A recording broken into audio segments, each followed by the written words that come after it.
Okay, gang, so Passover is the fun holiday, right? We like it. There's serious holidays and there's fun holidays. But Passover has some serious too as well. And the fun is, the title of tonight's class is Why Did the Cat Eat the Goat? So the cat eating the goat is actually the song we sing at the end of the Haggadah, so we'll get to that. So we will get to it. So I'd like to do two things. Can I get a cup? I'd like to, first of all, if you have any questions at any point, feel free to ask. What I'd like to do is to go through, first of all, the structure of the Haggadah. Let's go over the outline. What does the word Seder mean? Order? Order, right. So we got to go through the order. And then we're going to focus on three themes and three ideas, deeper insights into the Passover and Haggadah that you'll be able to share at your Seder. Okay? That's what we're going to do. So, whenever we talk about the Jewish holidays, I always say a fundamental principle is that Jewish holidays are not about remembering. I mean, they are about remembering, but more fundamentally, we believe that every year we come back to the same event that happened. This is, right now, the time of redemption, right? Springtime. Time to spring forward. And especially for Passover, it says in the Haggadah, every person is obligated to see ourselves as if we had left Egypt. So we're supposed to not just talk about it, not just remember it, not just know that our great-grandparents went through this, but we're supposed to re-experience it as well. And so what the Seder is ultimately, it's the original Montessori experience, right? It's multi-sensory. We don't just talk about it. We have symbols, we touch them, we smell them, we eat them, we talk about them. So it's really a full learning experience. That's part of what the Seder is supposed to be about. And not just learning, but re-experiencing of the Exodus. So, you know, my grandfather came on a ship from, originally they were from Ukraine, from Odessa, then via Istanbul, and then on a ship to New York, and then settled in the Lower East Side. My father told me about it. He told me this story. And in a similar way, when we're now talking about, we were in Egypt, this is like, okay, it wasn't my grandfather, it was my grandfather's grandfather's grandfather. But that's how we should feel about it. We all have a family story, right? We all know family story, where our grandparents are from, great-grandparents are from. So when we are going over the Passover story, we're supposed to feel like that's what we're doing. We're talking about our family story, where we're from. So let's look at the order, the Seder, so we know what is going on. Now, there are going to be some strange things we do, and the goal of these mitzvot, or these customs, is to understand what the meaning is, and what is the message for us, okay? So we'll have that in mind as we go through it. Some people have the custom to start out at the beginning of the Seder to talk about the Seder, to sing the 15 simanim, the 15 parts of the Seder. And since I can't sing, if you have a tune, Joshua, for I have one, yeah. Shur Chatz, Karpa, Hasya, Chatzia. I don't know that. I don't know. I have to see the thing though. You know, let's give you these two. Let's pass these around. So we can all follow. I brought them, so we might as well use them.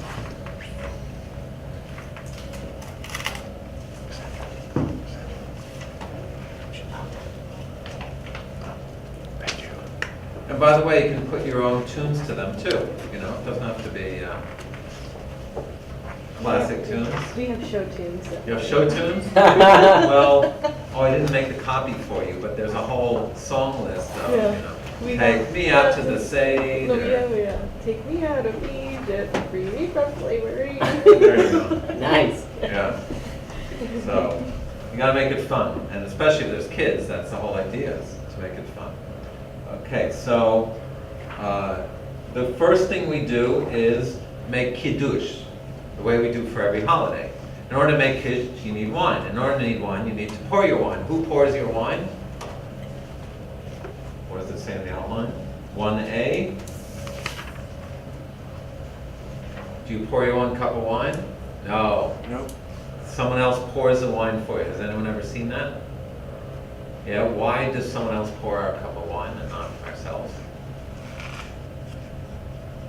Because what we are having now, remember, we just left Egypt, and now we're free. So we're having a freedom banquet. And free people, they don't do their own work, they don't pour their wine, they have the sommelier to pour their wine, right? Monsieur, would you like to? You know? Pours the wine with the towel over his hand. That. Give it a smell, and you say, okay, to my liking. So, you have someone else pour your cup of wine. How many cups of wine are we going to drink? 4. So we're going to have a lot of 4s in the Haggadah. Why 4? What other 4s do we have? 4 cups of wine. What else? Anyone? Go ahead, Lauren. 4 questions. 4 questions. Man ishtana, the 4 man ishtanas. What other 4? 4 children? The 4 types, different types of children, right? So, why 4s we're going to get to, but why 4 cups of wine? For each children? When's the last time you drank 4 cups of wine? So, and on top of that, wine used to be a luxury. So 4 cups of wine is, and once again, a rich person drinks 4 cups of wine. And they say even a poor person who's collecting charity, the charity fund has to give him money for 4 cups of wine. That's how important it is. It's a banquet. A banquet, the wine is flowing, you're not counting. Okay. So you make the kiddush, which is the sanctification of the specialness of the holiday. The second night, Lauren, you're going to be running the Seder second night. Second night is Motzei Shabbat. It's after Shabbat. So we add in, we combine the Kiddush with the Havdalah. So the beige box here, you're going to make the blessing over the fire and over separating the holiness of the days. Page 13. Okay? On the second night of the Seder. Then we drink the wine. How do we drink it? Do we drink it standing up? Some people make kiddush standing up and then they drink the wine still standing up. Ever seen that in Shabbat? How do you drink the wine?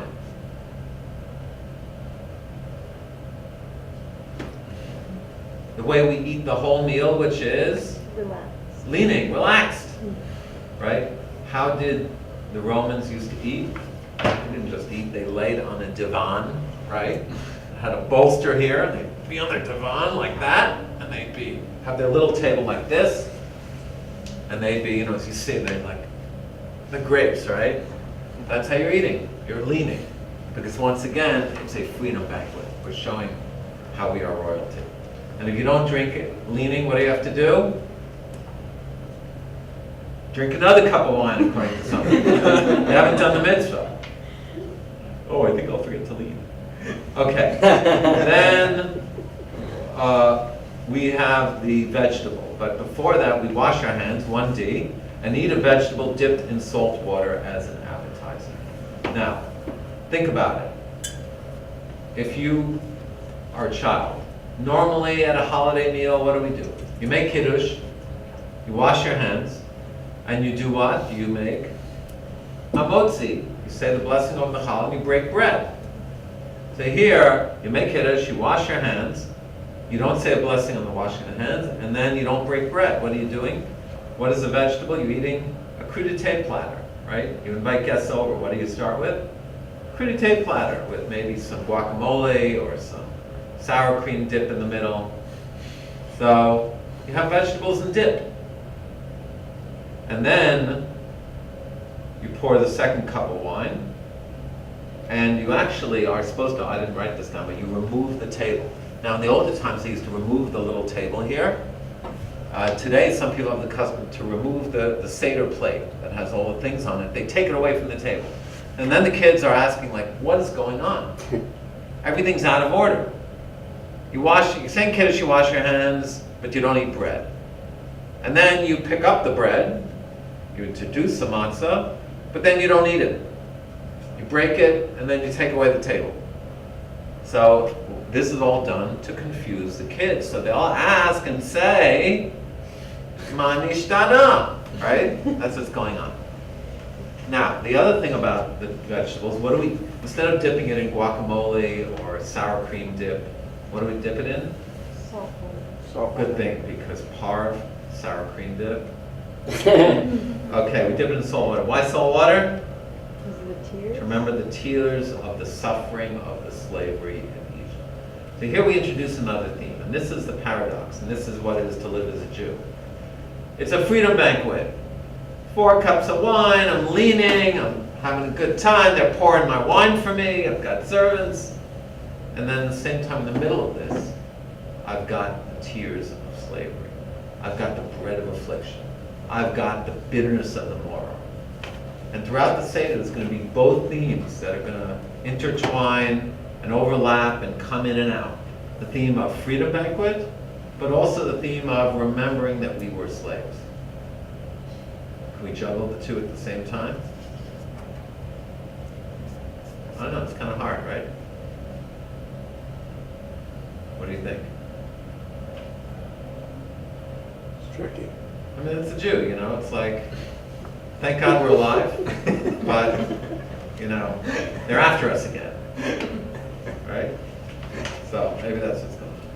All right, so here we are, and I like these Haggadahs. Actually, this is the Art Scroll Youth Haggadah, but the old version.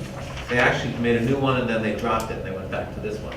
So it's all very clear. Kiddush, it's all color-coded. Wash your hands, dip the vegetable, and then what do?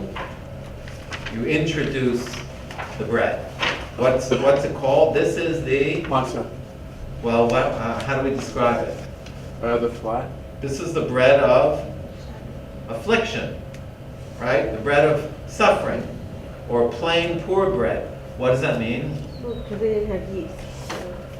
Well, when you were slaves, what do slaves eat in prison? You think they give you nice fluffy baguettes? What are they giving you? Nonsense. Dried out old bread that's like, you know, right? Crackers if you're lucky. So that's what it is. But, interestingly enough, if you look on page 33, right before we eat the matzah, we introduce the matzah again. And there, what do we say? Why do we eat this matzah? Because God showed us His glory, saved our ancestors by taking them out of Egypt so quickly, there was no time for the dough to rise. So what kind of bread is that? That's the bread of freedom, salvation, showing how quickly God took us out. So even in the matzah itself, there's a mixed message. Is it the bread of slavery? Is it the bread of freedom? Right? Interesting.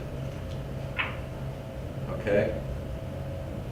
I'll ask you an interesting question. The night of Passover in Egypt, were they eating matzah? And if so, what was it supposed to mean? So, just something to think about. And then we invite in people, anyone who'd like to join us for Pesach. And by the way, we have MJE Passover Seders. Price goes up tomorrow, so if you want, planning on joining the MJE Seders, sign up now. We also do have, just like it says, people invite in. There are people who want to invite in guests to their Seder, so if you'd like to go to a host family, we can arrange that as well. So in the Haggadah itself, we invite people in. And then you fill the second cup of wine, because the whole story we're going to tell over a cup of wine. Why? Because once again, it's showing celebration. And then we come to the Ma nishtana. What are the 4 questions? Why do we eat matzah? Why do we eat maror? That makes sense. Why are we dipping these vegetables? And why are we leaning to the side? When the temple stood, you know what else they asked? Why are we eating lamb? But today we don't eat the lamb, so unless you're Sephardic.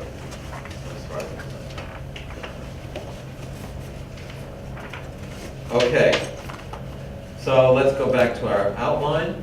And now we come, so we've had two, begin the Haggadah, introduce and break the matzah. When we break the matzah, what do? We take half and we put it, the afikomen, which means what? I don't know. Dessert. It's Oh, a no. Greek word actually for dessert. It's the last thing we're going to eat. But when the temple, when we were in Jerusalem, what was the afikomen? It wasn't matzah, it was lamb chops. Barbecued lamb chops. And that was supposed to be the last thing you eat. Why? Because we're going to get to the 4 children. When the wise son says, why are we doing this? What do you tell him? You explain all the meaning, and you tell him after the afikomen you're not allowed to eat. Why not? Why is the last thing we eat the matzah, or it was the lamb? Because the taste of the matzah is supposed to remain in your mouth the rest of the night. Why? Because the experience of the Seder shouldn't just be a one-night shot. It should linger, just like the taste of the matzah lingers afterwards. The experience of the Seder should be impacting us, and it should be there well after the Seder ends. Because we are supposed to be transformed by the Seder experience. Who we were before the Seder should not be the same person as who we are after the Seder.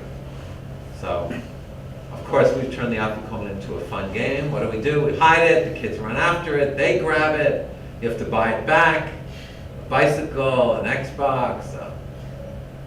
Actually, the dibs aren't that high in our house.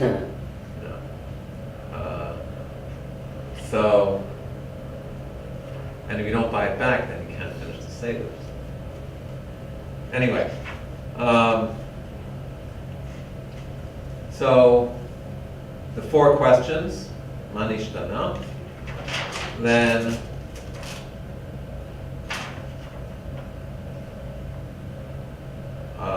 we read the story. And so the story really begins, the 4 children is here on page 19. Then we begin the story. Now, the actual story, if you were going to tell the story of Passover, what book would you use? What book would you read? Anyone? Exodus? Exodus, the book of Exodus. So why don't we just take out the book of Exodus and read the book of Exodus? Good question. Why not? It's too long. Too long, 19 chapters, right? Just, you'd be there all night. So what did they do? In the book of Deuteronomy, there's a 4-line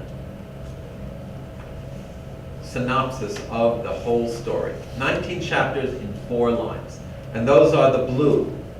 You see the blue on page 21? And then the orange on page 22. That's why I like this. It's color-coded. The blue, the orange, the purple, and the orange. So page 21 to 24, the highlighted colored lines are the synopsis. But then what they give you is the rabbinic exegesis, the rabbinic expansion of it. So the rabbis will take a couple of words, right? Look at page 22. What does it mean when the people became strong in Egypt? The rabbis tell us, the Torah says, the Jewish people had many children and increased very much. So we became strong means gadol atzum, means our population grew. That's the rabbinic explanation. So these 4 pages are all, so the 4 lines is too short. 19 chapters is too much. So they took the 4-line story with the rabbinic commentary on it. And that's what this is. If you're not familiar with the structure of rabbinic commentary, it's a hard text to follow. It's a warning. Okay? And then we get to page 25. Okay, the next thing. We read the story. When you get to the 10 plagues, what do? We take a drop of the wine. Remember, we've had our second cup of wine. And we take out a drop. Why? To remember the 10 plagues? To remember the 10 plagues and the suffering of the Egyptians. Wasn't it like the blood spilled too? Like the blood of the Egyptians being spilled. And that's paradoxical, because here these people were evil, were oppressing us. And we want God to punish them, to bring justice upon them. At the same time, we have empathy towards them because it's life being taken. That's fun. That's fun. So that's page 26, 27. And by the way, a fun thing to do, you can go to the Jewish bookstore, on West Side Judaica, or Amazon, they can probably overnight it to you. You get a little 10-play kit, a little bag, and they have a styrofoam ball for the hail. They have a little frog that has a little thing, you can get it to jump. They have, what else? They have black glasses for the plague of darkness. They have all 10 plagues you can act out. Or we have finger puppets of the 10 plagues. So there's lots of fun. We also have stuffed animals. So we have a snake, we have a big frog, and they get thrown around the room. They're flying around for the kids. So that's the idea, is to make it fun. I was once at someone's Passover Seder. So you got to the description of the splitting of the Red Sea, page 29, and there was an uncle there with little kids. What did he do? So they were in this dining room, one of these classic apartments with the double doors that open up from the living room to the dining room. So all of a sudden you knock on the door. The kids, and the father's, who is that? The kids all get up, they run, they open the door, and their uncle is there. He's got a yellow rain slicker. He's got an inflated tie around his neck, a rain hat, and a net with a fish net. I'm crossing there, and big galoshes up to here, boots up to here, rubber boots. So we're crossing the Red Sea, let's go. And actually the Sephardim have a custom, anyone know this? They dress up like a Bedouin in the jalabiya with the keffiyeh around their head, and they take the matzah, they put it in a napkin, they fold up the napkin, they take it, it says that they carry the dough on their shoulders, and they put it on their shoulders, and they all get up and walk around the Seder table. The different communities have adopted, different customs, or you can get dressed up like crossing the Red Sea. I should do this one year is wear my diving outfit, Okay. So then we sing Dayenu, Day, Dayenu, Day, Dayenu, Day, Dayenu, Dayenu, Dayenu. Right? Right. And then now, one year, someone who was at our Seder, relative, was sleeping. She slept through the whole Seder. She woke up, she comes out, oh no, I missed the Seder. And I said, no you didn't. We got up to Rabbi Gamliel. Rabbi Gamliel says if you don't mention these three things, you haven't done your Seder. So conversely, if you do mention these three things, it's like you've done a whole Seder. So actually it's sad, the woman, her father's in the hospital. He's just had open heart surgery, he's still on a respirator. So she wants to do a mini Seder for him. So I said, read these three paragraphs and you've done the whole Seder. So, what is it? Pesach, Matzah, and Morah. So you're supposed to mention the three things. What is the Pesach? What was the Pesach? The Lord. The lamb, right? Because it reminds us that God passed over, Pesach means to pass over the houses of the Jews, and the Egyptians were smitten with. And that's what, here on the Seder plate, what represents the lamb? The shank bone. But once again, we don't have to have a lamb bone. Some people do, some people don't. But we know that we don't have the Passover lamb at our Seder. The matzah, which we read before, the bread of freedom, quickness, and the moror, The herbs. the bitter herbs, right? So those are the three symbols that we specifically mentioned. And then we say some prayers, we thank God, the Hallel, which can be sung as well. We say the blessing over the wine, our second cup of wine, and we drink it. And now we're ready for the star of the show, right? That's number 3, eating the symbols. So you see our outline here. Sing Dayenu, the Seder plate, point to the Passover matzah and moror, say the Hallel, drink the second cup of wine, and now we eat the symbols. So we wash our hands. We say the blessing over the washing of the hands. How many blessings do we say on the matzah? 2. We say the hamotzi, the regular blessing we say over bread, and then we say God has commanded us to eat the matzah. And this, I think they say, is the only mitzvah we have today where you eat something. How do you eat it? Again, Leaning. How much do you eat? half. At least half, 3/4 of one of those little square matzahs. Anyone ever see the round matzahs? Right? What are the round matzahs? I call them frisbee matzahs. Anyone ever see those? What are they? Hand shmura. What does shmura mean? Guarded matzahs. You're more like religious, right? More religious. Religious matzah. Matzah were religious. Very So what friendly. are they for? So it says in the Torah, guard the matzahs. So you think you gotta go with an Uzi, right? The day before Passover, no one's gonna steal my matzahs. So we guard the matzahs. What do we guard them from? So first of all, we guard them from becoming chametz. What's chametz? Evil. Anyone know? Bread. The opposite of matzah, right? Anything that's not matzah is chametz. How do you define matzah? What makes something matzah? From the time the water hits the flour, you start kneading the dough. How much time do you have? 18 minutes. And you have to cook it. Wow. Otherwise, it could leaven and rise. And any chametz means bread which has risen. Wonder bread, right? Fluffy. Matzah is flat. Why do we eat matzah and not chametz? What do we? In fact, not only do we not eat chametz, what do? Get rid of all our chametz. How do we get rid of it? So you can throw it out in the garbage. Custom to burn it the morning before Passover. We make a little fire. And you can sell it to a non-Jew, especially if you have lots of bottles of single malt liquor like I do. So anyone who would like to sell their chametz after we're done, you can fill out one of these forms, put it in the side, leave it there for all 8 days, and then afterwards they'll buy it back for you. One of the synagogues on the west side, they used to sell the matzah to the janitor, the guy who cleaned up the synagogue. Say, see that guy? He owns or Passover, he's a rich guy. Right? So one year, the Rabbi Riskin, the first night of Passover, there's the president of the synagogue is sitting at his table at the Seder. Knock, knock. Who is it? Maybe it's Elijah. It's too early for Elijah. He comes after. So they go over, open the door. Who is it?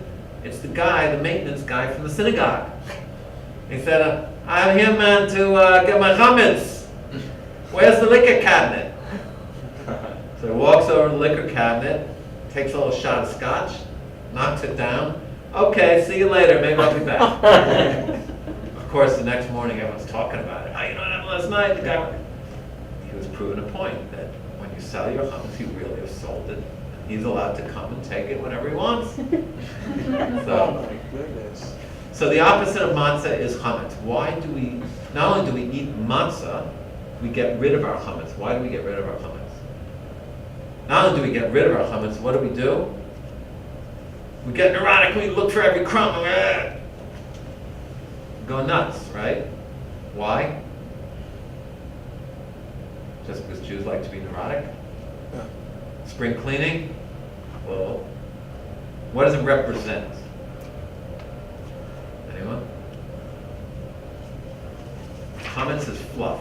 It's that they didn't have yeast, right? Well, When they- chametz is yeast, right? Right, Matzah is so- without yeast, right. but it represents something deeper. Oh. Is that matzah represents simplicity, humility, just bread and water.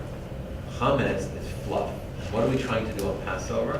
We're trying to get rid of our egos, trying to get rid of that extra fluff in our lives, trying to get rid of all the things that hold us back, all of our bad habits and all of our stupidities, and we're trying to break through and free ourselves from all that extra stuff in our lives and cut into what is essential. The simple, important things. So we try not to eat bread for all 8 days of Passover. Bread, wheat products, that's why people do kosher for Passover. Getting rid of our chametz, bringing in the simple. That's the idea. So when we're eating our matzah, we can think about how to keep it simple and stay focused on what's important. We can think about the slavery that our fathers had, and we can think about how quickly God saved us. Okay? So when we're eating it, that's what we're supposed to be thinking about. What do these symbols mean? What am I supposed to be learning from this? How am I supposed to be changing with this? That's the idea. And you're supposed to eat within, now everything in Judaism is defined. How much? We said 3/4 of a month. How long? 6 to 7 minutes. And you're not supposed to speak. And it's supposed to be a contemplative, meaningful experience. Okay? So before you eat your matzah, you can say to the people there, say, let's take a minute and think about what it means to eat slave bread. You can say, let's think about, Natan Sharansky, who spent 10 years in a Soviet prison. Jews in our lifetime, maybe before your lifetime, were in prison because they wanted to study Hebrew and to be Jews and to be in Israel. This is very real, right? Think about what that means. And think about how we should be appreciative of the freedom we have. And it's a fun holiday, but it's also a heavy one, so you can drop a little bombshell before. All right. Say, as we're eating our matzah, let's just take one moment of reflection over the matzah to think about what it means to be free and appreciate our freedom. Yeah? Okay. Later we're going to look at these handouts, talk more about what is freedom. So give you some thoughts or a story to read. Okay. Then we eat the maror. What is maror made out of? What? Bitter herbs. So what kind of bitter herbs? You could say maybe some people might do like horseradish. A lot of people use horseradish, and some Like people really grate the fruity. horseradish, but you grate it 4 hours later, it's not even strong. So I get a nice chunk of horseradish, right? And I Oh. bite into it, and every year my back of my head blows out, I turn red, I start tearing, my face turns red. Kids get a big kick out of it. Freedom. It's the horseradish. And romaine lettuce is also considered to be, Yeah. for those of you who don't love to bite into horseradish. What about parsley? I've had parsley before at a Seder. Parsley is the vegetable we dip in the water I earlier. don't think it's been, Right. If you want to use a vegetable here, like a leafy vegetable, use romaine lettuce. So we eat the maror. Do we lean over when we eat the maror? No, because when we remember the bitterness of slavery, we don't lean like free people. When we eat the maror, we're back in slaves. We're back in prison. Working day and night. Okay. Some people say all you have to do is be a first-year law associate or trainee in finance. You know what slavery is, right? New York City. Okay, Kareth, you thought the Duke of Sandwich invented the sandwich? No, Hillel. Hillel used to combine matzah and maror, and back then, and a slab of barbecued lamb. So you have matzah, romaine lettuce, lamb, romaine lettuce, matzah. And you used to eat the sandwich. That's the original sandwich. Jewish invention. Don't forget it. Okay? They should call it the Hillel, not the sandwich. All right. And then we're ready for the meal. So some people have a custom to eat what at the beginning of the meal, Josh? Mothball soup. Before that, the boiled Salmon. egg. Oh, Boiled boiled egg, fine. So I used to run communal seders, right? And the old ladies, right? You know, the Torah says eat the matzah, and it's a commandment. And what are they? They're all about the egg. Where's the egg, Rabbi? When did I eat the egg? The boiled egg. I need the egg.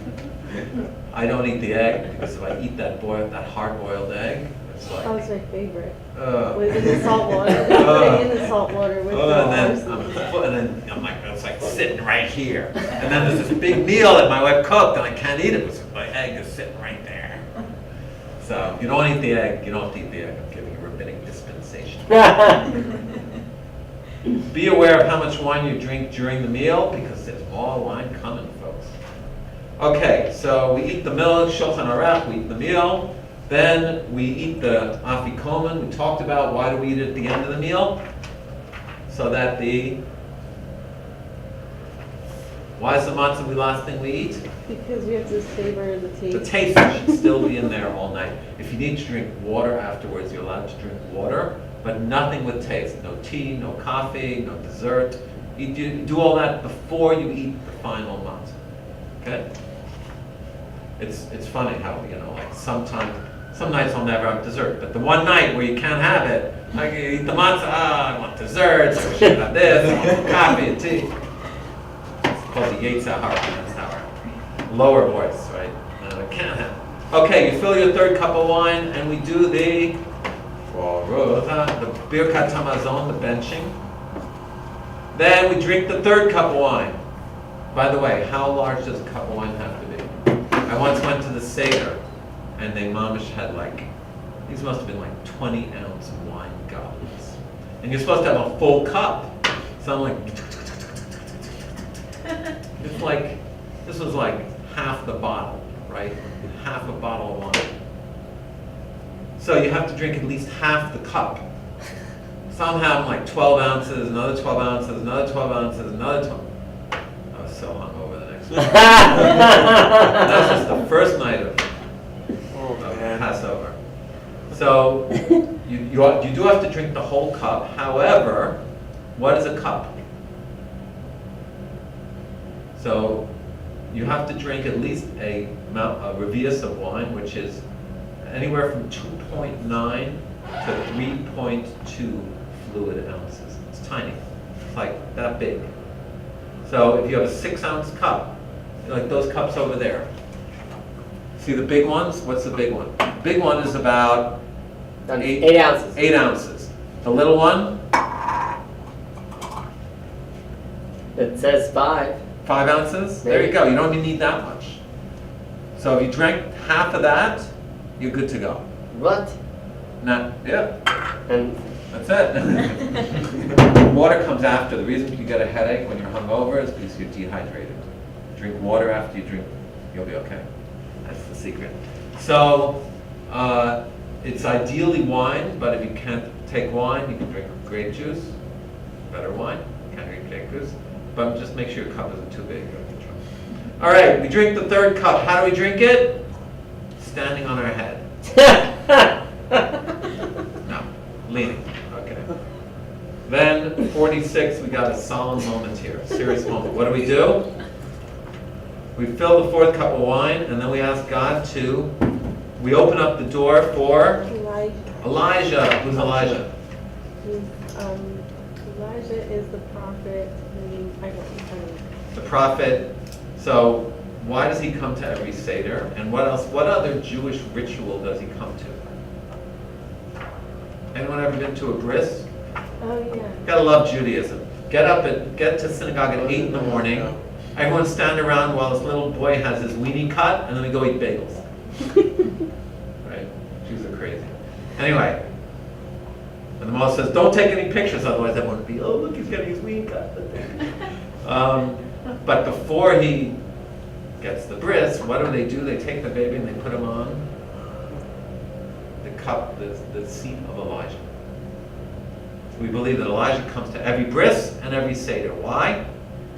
So one teaching is that Elijah lived in a time when there were very bad kings, and a lot of the Jewish people were influenced by them. So he said to God, your people, they're not doing your commandments. Oh, he complaining comes to check, God. Right? He comes to make sure everyone's doing everything right? Well, one version is that God said, how dare you talk about my people like that? You say they don't do my commandments? I'm going to show you how they do them. You're going to go to every bris and every Seder throughout the rest of Jewish history. That's one version of it. So we open up now. How many cups of wine do we have? we have which cup? The cup of Elijah, the fifth cup, right? What do we do? We put it in the middle of the table, we pour it, we fill up the cup. When my Seder, back in the day, we used to fill it up at the beginning of the Seder. So we'd be there, it'd be hot in the room. By the end of the Seder, my grandfather would say, look how much is out of the cup. Elijah already came and drank it. Of course, it had just evaporated, but... Okay, so we pour the cup for Elijah, he comes, drinks his cup, we get up, go to the door, open up the door, and welcome him in. And it's called the night of guarding, Leil Shimurim.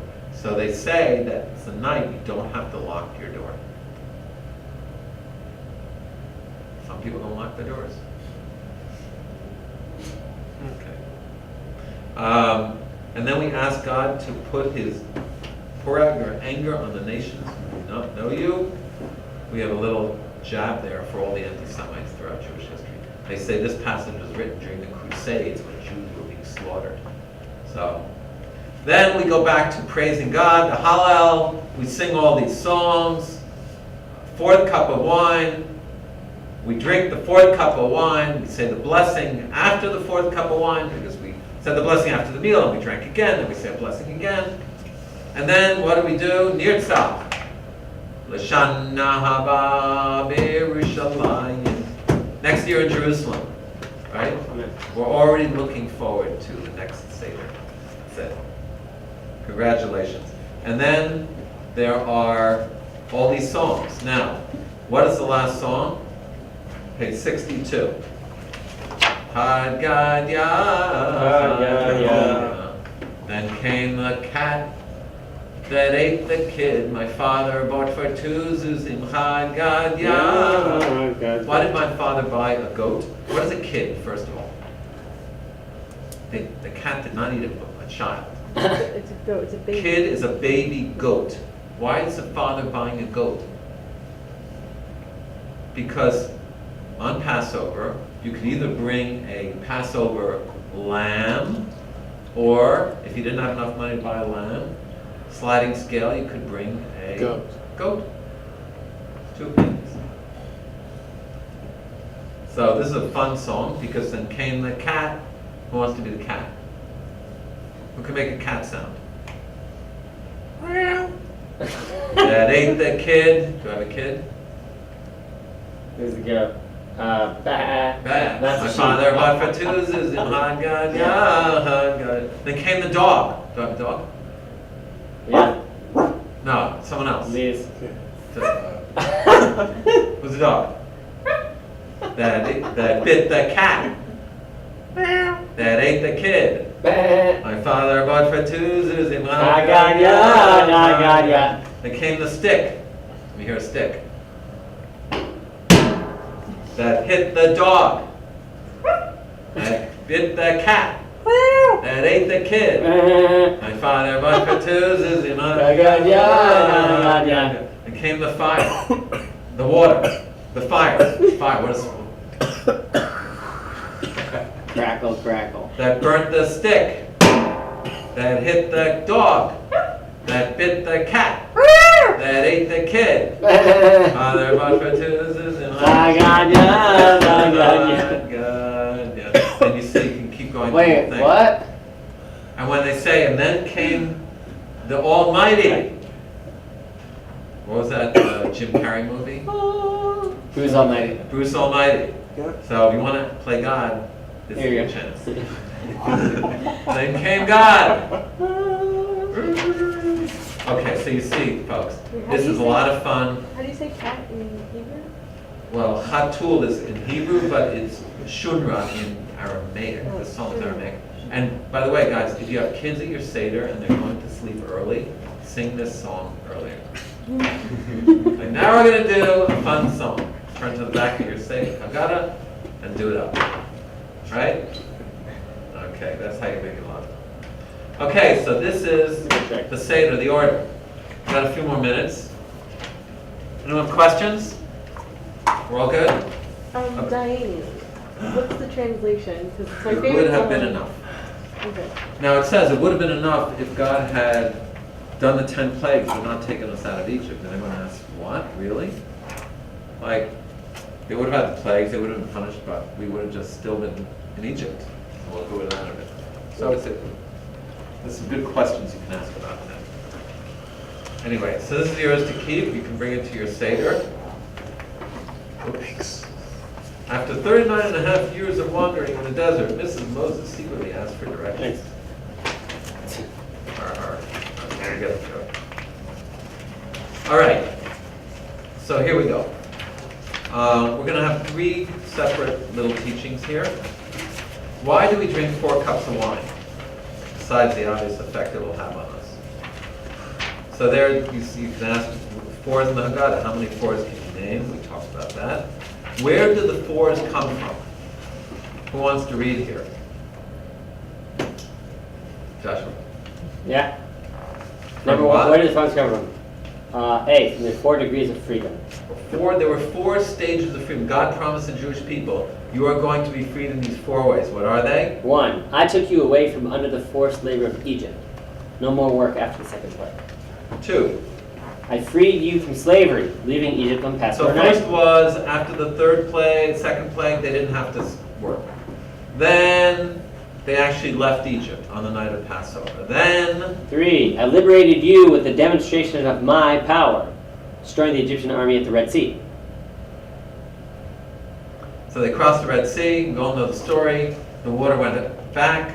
The Jews went through just as the Egyptians were there. Whether you believe it's the tides, whether you believe it's the miracle, the wind, the Egyptian army was wiped out. That's number 3. And number 4 is? I took you to me as a nation, receiving the Torah on Mount Sinai. So there are 4 stages of freedom, 4 different types of freedom. First of all, let me ask you, what is freedom? Before you look. What is freedom? You guys are from the former Soviet Union. What is freedom? You were born after last month, right?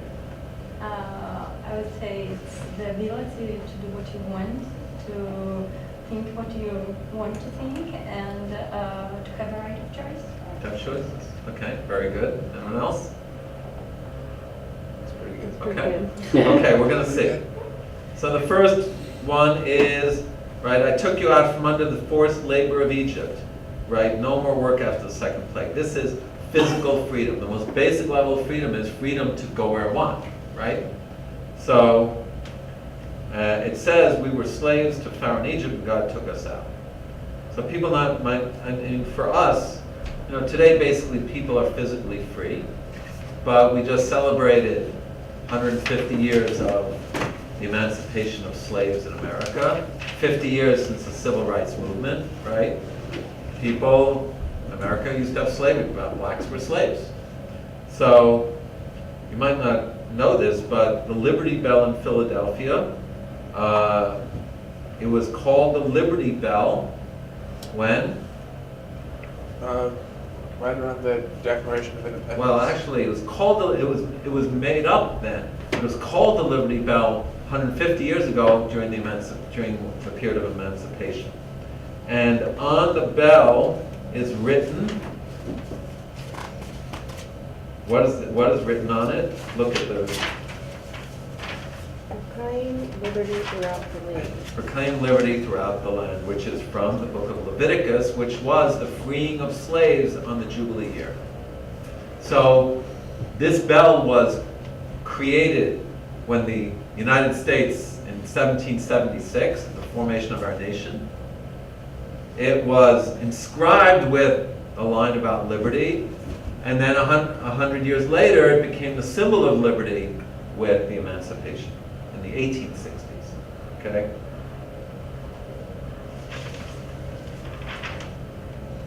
All right, so that's freedom from physical oppression. Physical freedom that America has the whole story about.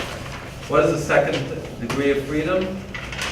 It was leaving Egypt on Passover night, okay? And that is freedom of the spirit. Sometimes like when you're studying hard for an exam, you finally take that exam, what do you feel afterwards? Oh, Like your head is free, right? You're going off you're finally ready to take your first vacation in a year, right? When do you really feel it, right? right before you're about to go, you're like, relax. Why? Because it's that, what we call the breath of spirit, right? So, freedom of the spirit. In this Haggadah it says, we were slaves to Pharaoh in Egypt, and if the Holy One had not brought us out, we, our children, and children would still be subjugated to Pharaoh in Egypt. Is that true? Are there any pharaohs around? No. So it must be talking about some different type of freedom, not physical freedom, it's freedom of the spirit. And I'll just read you, the story. The story was, I'll tell you the story, that in the labor camps during the Holocaust, they would work from sunrise to when it got dark, when they would drop on their beds after 14 hours of back-breaking work. And there was one small group who would get up 20 minutes early to pray together. Imagine this, right? Every minute of sleep was precious, they'd get up. And every morning they'd start saying the morning blessings. And one of the morning blessings is, "Blessed are you, Lord our God, who has not made me a slave." And the cantor is about to say this, and he starts hesitating. Now, how can I say this? I'm a slave. I'm working. Every working moment of my day. So he says it anyway. He goes to the rabbi after, and he says, there was a rabbi who said, "Rabbi, should I be saying this blessing? Can I say this?" The rabbi says, "Let me think about it. I'll let you know tomorrow morning." And the next morning they get up, once again, 20 minutes early, it's pitch black, precious sleep, they get up, and he says, I thought about it, and he says, the fact that we can get up and say our prayers shows that maybe they've enslaved our bodies, but they can't enslave our spirits. Right? So, to think the thoughts you want to think, that's what he said, that's slavery as well. So that's the next degree of slavery. First degree of slavery is not having to work. Second degree of slavery is freedom of the spirit. The third one was destroying the Egyptian army. Why did they have to destroy the Egyptian army? They're already gone.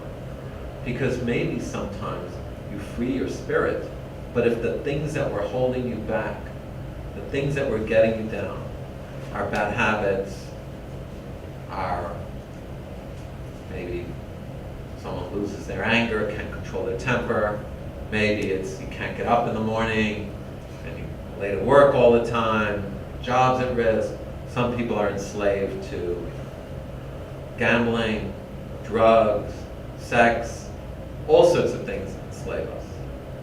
So if you try to be free, but you don't destroy the thing that is enslaving us, then it'll pull you back. And you see this, people, right? They get on a better track and then they fall back into their bad habits. We all know that. So I say here, think of 3 things that we're enslaved to and come up with a plan to break out of it.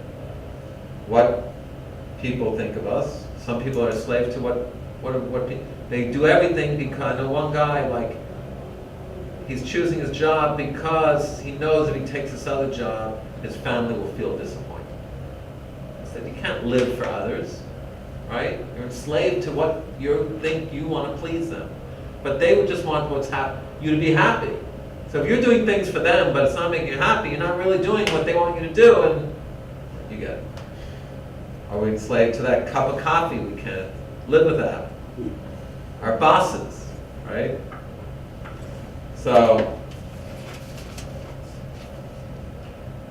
freedom to break away from the things holding us back. And D, freedom as fulfilling one purpose in life. See, the 4th stage of freedom was what? Was arriving at Mount Sinai and receiving the Torah. Now here's where the definition of slavery, of the choice to do anything I want, only brings you so far. Because what happens if you don't know what you want to do?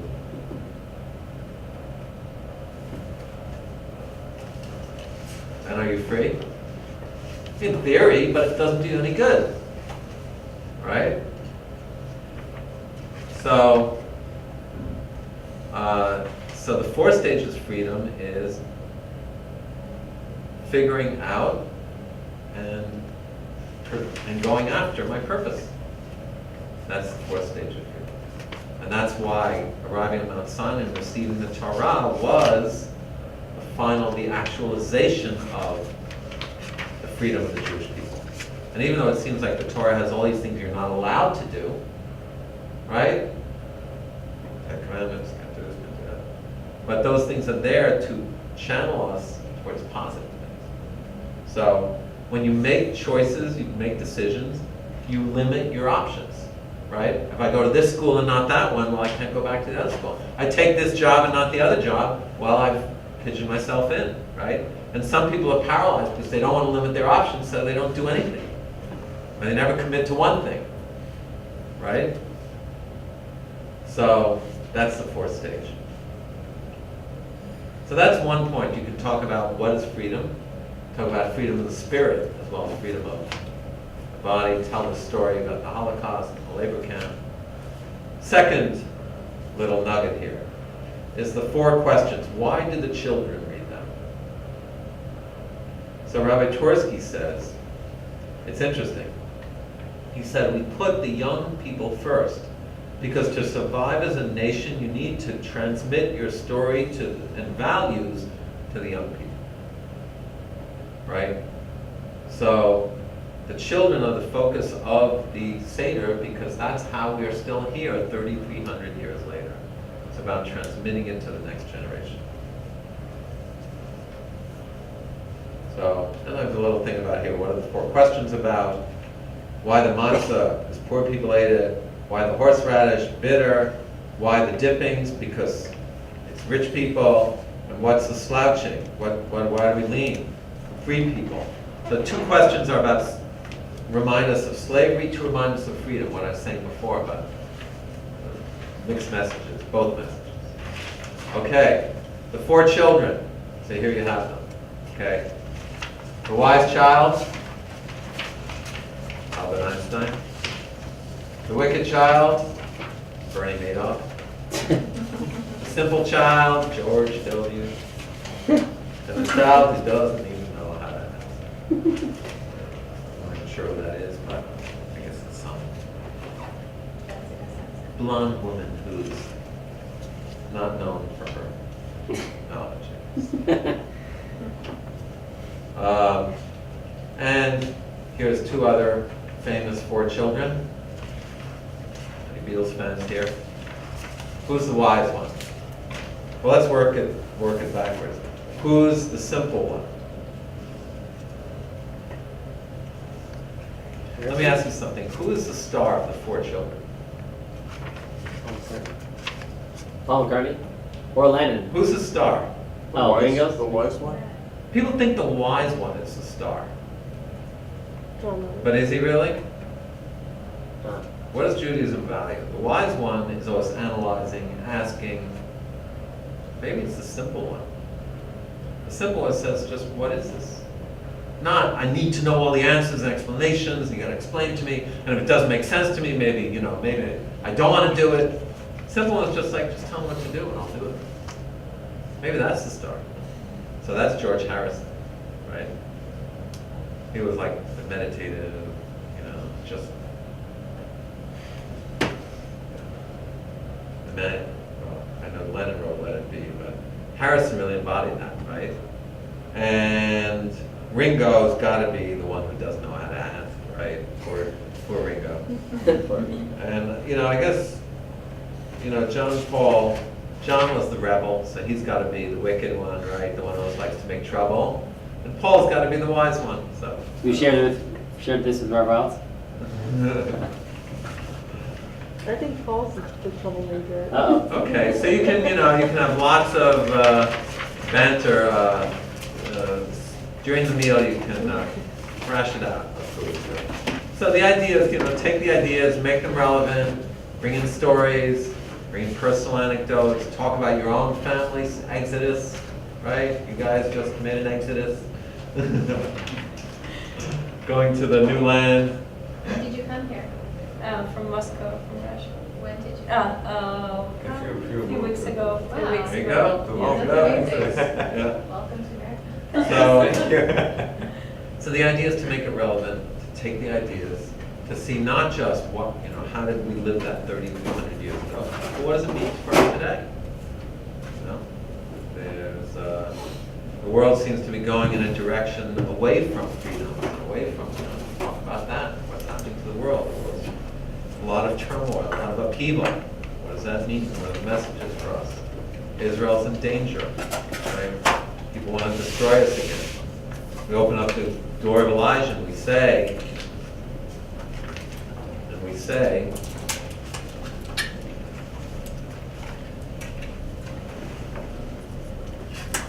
they tried to ruin the Jewish people, they destroyed their temple, and earlier in the Haggadah it says, every generation they rise us and try and destroy us.